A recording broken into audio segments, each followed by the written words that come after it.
Sebuah mobil Isuzu Panther menjadi viral setelah terlihat melaju tanpa kendali di KM 21 Tol Jakarta Cikampek, Rabu pagi 21 Januari 2026, sekitar pukul 7.20 WIB. Dalam video yang beredar di media sosial, mobil berwarna silver tersebut tampak melaju di lajur paling kanan dan memepet pembatas jalan, sehingga mengejutkan pengguna jalan lain. Pihak kepolisian menjelaskan, kendaraan tersebut sempat berhenti di lajur kanan sebelum kembali berjalan.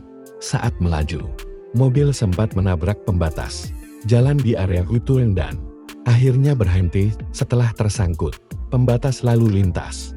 Setelah petugas tiba di lokasi dan melakukan pemeriksaan, pengemudi mobil diketahui telah meninggal dunia. Berdasarkan keterangan awal, korban diduga mengalami serangan jantung saat mengemudi. Polisi memastikan tidak ada unsur kecelakaan lalu lintas lain dalam peristiwa tersebut, dan kejadian ini murni disebabkan kondisi kesehatan pengemudi.